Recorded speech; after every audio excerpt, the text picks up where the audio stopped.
இந்த ஒரு விஷயம் தெரிஞ்சால் பணம் நிறைய சம்பாதிக்கலாம்.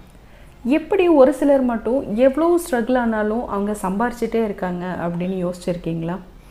இந்த புயல், மழை, லாக்டவுன் இதெல்லாம் நிறையா பேரோட பிஸ்னஸை புரட்டி போட்டுருச்சு.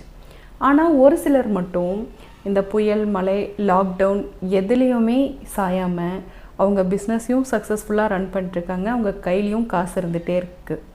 இது எப்படின்னு யோசிச்சிருக்கீங்களா? நம்ம என்ன தான் கடுமையாக உழைச்சாலும் நம்மளோட வருமானம் அப்படிங்கிறது ராக்கெட் வேகத்தில் இல்லாமல் ஆமை வேகத்தில் இருக்குது அப்படின்னு யோசிச்சிருக்கீங்களா? இந்த எண்ணமெல்லாம் எனக்கு இருந்திருக்கு. அப்போ நான் என்ன பண்ணேன்னா, லாஸ்ட் ஃபியூ இயர்ஸாக சக்ஸஸ்ஃபுல் பீப்புளோட இன்டர்வியூவெல்லாம் பார்த்தேன். அதில் அவங்களோட ப்ராசஸ் என்னன்னு நான் பார்க்க மாட்டேன், அவங்க எப்படி யோசிக்கிறாங்க, அவங்களோட ஹேபிட்ஸ் என்ன அப்படிங்கிறத பற்றி தான் இந்த வீடியோ. இந்த வீடியோ பார்க்குற நீங்கள் மிடில் கிளாஸாக இருந்தால் எனக்கு கமெண்ட்டில் மிடில் கிளாஸ் அப்படின்னு டைப் பண்ணுங்கள். இப்போ தான் ஃபஸ்ட் டைம் நம்ம வீடியோ பார்க்குறீங்கன்னா மறக்காமல் நம்ம சேனலை சப்ஸ்கிரைப் பண்ணிக்கோங்க. அப்போ தான் உங்களுக்கு மணி ரிலேட்டடான இன்ஃபர்மேஷன் ரெகுலராக கிடச்சிட்டு இருக்கும். நிறைய பேர் சொல்லுவாங்க, இந்த எண்ணம் போல் வாழ்க்கை, 80% மனநிலை, 20% உழைப்பு, அப்புறம் நீ என்ன நினைக்கிறியோ அதுதான் உனக்கு நடக்கும் அப்படின்னு நிறைய பேர் சொல்லுவாங்க. இதை நீங்கள் எந்த அளவுக்கு நம்புறீங்கன்னு தெரியல. இந்த எண்ணம் போல் வாழ்க்கை இதெல்லாம் ஏன் இந்த மாதிரி இவ்வளோ ஸ்ட்ரெஸ் பண்ணி சொல்கிறாங்கன்னா, அதுக்கு முக்கியமான காரணங்கள் இருக்குது. அதை நான் வேற ஒரு ஆங்கிளில் சொல்கிறேன். ஃபஸ்ட்டு விஷயம் என்னென்னா, நீங்கள் இருக்கிற இடத்துலையே இருந்தீங்கன்னா சீக்கிரமாக தோற்றுருவீங்க. அதாவது இப்போ நீங்கள் ஒரு ஆஃபீஸில் வேலை செய்கிறீங்க, உங்கள் கூட வேலை செய்கிற இன்னொருத்தர் வந்து அடுத்தடுத்து எக்ஸாம் எழுதி அவர் அடுத்தடுத்த பொசிஷனுக்கு போயிட்டே இருக்கார். ஆனால் நீங்கள் அதே இடத்துல தான் இருக்கீங்கன்னா நீங்கள் தோற்றுருவீங்க. இப்போது ரன்னிங் ரேஸில் ஓடுறவங்க ஜெயிப்பாங்களா இல்லை அதே இடத்துல நிற்கிறவங்க ஜெயிப்பாங்களா? ஓடுறவங்க தான். அப்போது நீங்களும் ஒரே இடத்துல தேங்கி நிற்கக்கூடாது. அப்போது அதுக்கு என்ன பண்ணணும் அப்படின்னு கேட்பீங்க. என்னென்னா, ரிஸ்க் எடுக்கணும். ரிஸ்க்குனால் இப்போது மாடி மேலிருந்து குதிக்கிறது கூட ரிஸ்க்கு தான். ஆனால் அந்த மாதிரி இல்லைங்க, கால்குலேட்டடாக ரிஸ்க் எடுக்கணும். இப்போது நீங்கள் ஒரு ஐடி கம்பெனிலேருந்து இன்னொரு ஐடி கம்பெனிக்கு நீங்கள் வேலை மாற்றி போகிறீங்கன்னா, வேறு கம்பெனி போகிறீங்கன்னா, நீங்கள் அந்த பழைய கம்பெனியில் ரொம்ப வருஷம் ஒர்க் பண்ணியிருந்தீங்கன்னா அந்த புது ஐடி கம்பெனிக்கு போகும்போது அவங்க கேட்பாங்களாம், அதாவது நீங்கள் வந்துட்டு ஒரே கம்பெனியில் இவ்வளோ வருஷம் இருந்திருக்கீங்களே, நீங்கள் வளர்கிறதுக்காக நீங்கள் எந்த முயற்சியுமே எடுக்கலையா? இவங்க வந்துட்டு ஒரு சேஃப் ஜோன்லேயே இருக்கிற ஆள் போல், இவங்க வந்து எந்த முயற்சியும் எடுக்க மாட்டாங்க போல் அப்படிங்கிற மாதிரி அவங்க யோசிப்பாங்களாம். அதனால் எப்பவுமே ஒரே இடத்துல நிற்கிறதுக்காக யோசிக்காதீங்க. அதாவது அது உங்களை சேஃப் ஜோனில் வச்சுருக்குமே தவிர உங்களை வளர விடாது. நீங்கள் ஒன்று இருக்கிற இடத்துலையே இருந்தால் சீக்கிரமாக தோற்றுருவீங்க, இல்லைன்னா வளரவே மாட்டீங்க. இதுதான் ஃபஸ்ட்டு பாயிண்ட். இப்போ இதை நான் சொல்லும்போது உங்களுக்கு நீங்கள் மாறணும் அப்படின்னு தோணுதா? அந்த மாற்றத்தினால உங்கள் வாழ்க்கையில் ஏதோ ஒன்று நடக்கும், இல்லை பணம் சேரும் அப்படின்னு உங்களுக்கு தோணுதா? அப்போது அடுத்த பாயிண்ட்டையும் கவனிங்க, இன்னும் உங்களுக்கு தெளிவாக புரியும். ரெண்டாவது, நீங்கள் மற்றவங்கள விட தனியாக தெரியணும். அதாவது இப்போ மற்றவங்களாம் எப்படி இருப்பாங்க, வாரத்தில் ஒரு 6 நாள் வேலைக்கு போவாங்க, திங்கள் டு சனி வேலைக்கு போவாங்க, அதுக்கப்புறம் ஞாயிற்றுக்கிழமை லீவு, அன்றைக்கி மட்டன் எல்லாம் எடுத்து சாப்பிட்டு தூங்குவாங்க, ரெஸ்ட் எடுப்பாங்க. இதே மாதிரி அவங்க அப்படி தான் இருக்காங்க, நாமளும் அப்படி தான் இருக்கணும் அப்படின்ட்டு நீங்களும் அதே மாதிரி இருந்தீங்கன்னா உங்கள் லைஃப் இப்படியே தான் இருக்கும். நீங்கள் மற்றவங்கள்லேருந்து தனியாக தெரியணும். அதாவது எல்லோரும் ரெஸ்ட் எடுத்தாலும் நீங்கள் வேலை செஞ்சுட்டே தான் இருக்கணும். இப்போ ஒரு சில பேர் வாரத்தில் 4 நாள் வேலைக்கு போனால் போதும், அந்த சம்பளம் போதும், இந்த மீதி 3 நாள் இந்த வாரத்தில் போக வேண்டியதில்லை அப்படின்னு கூட இருப்பாங்க.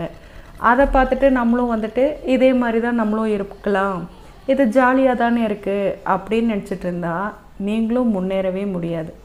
நீங்கள் அப்படியே தான் இருக்கணும். சம்பாதிக்கிறோமா, சாப்பிட்றோமா, நம்ம தேவைகளுக்கு கரெக்டாக இருக்கா, அப்படி தான் இருக்குமே தவிர வளரவே முடியாது. அதனால் மற்றவங்கள்லேருந்து தனியாக தெரிய பாருங்கள். மற்றவங்க தூங்கினாலும் நீங்கள் வேலை செய்யுங்க, மற்றவங்க ரெஸ்ட் எடுத்தாலும் நீங்கள் வேலை செய்யுங்க. மற்றவங்களை காட்டிலும் உங்களை யாராவது தனியாக பார்க்குறாங்க அப்படின்னா நீங்கள் வளர்ந்துட்டுருக்கீங்கன்னு அர்த்தம், நீங்கள் ஸ்ட்ராங்காக இருக்கீங்கன்னு அர்த்தம்.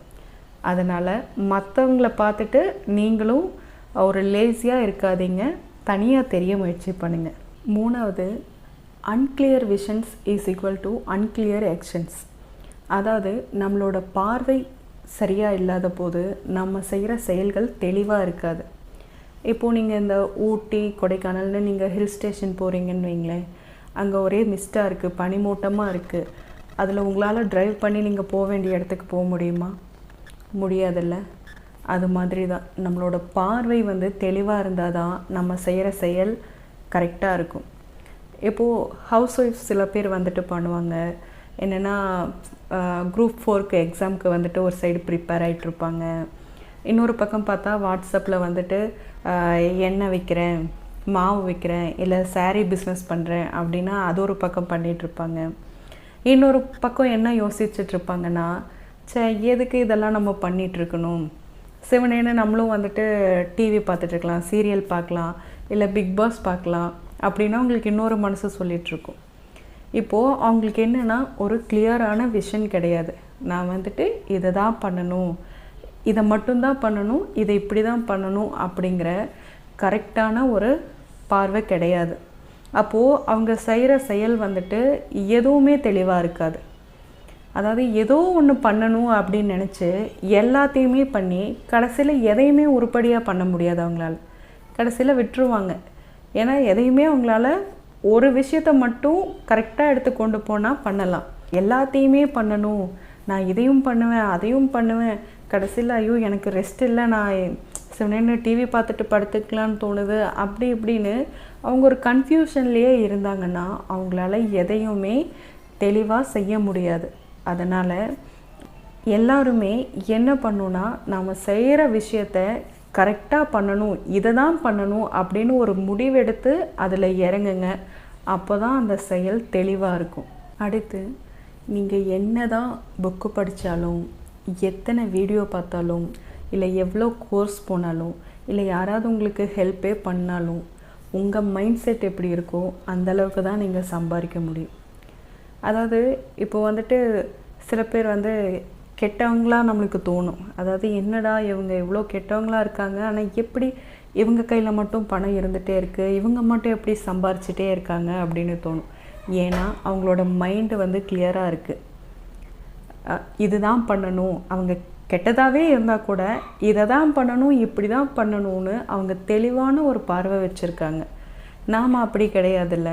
என்னதான் நல்லவங்களாகவே இருந்தாலும் நம்மளுக்கு தெளிவான ஒரு சிந்தனை இருக்காது. இதை பண்ணலாமா, அதை பண்ணலாமா, இதை பண்ணால் சக்ஸஸ் ஆகுமா, அதை பண்ணால் ஃபெயிலியர் ஆகிருமா அப்படின்னு 1008 யோசனைகள் மனசுக்குள்ளே இருக்கும்.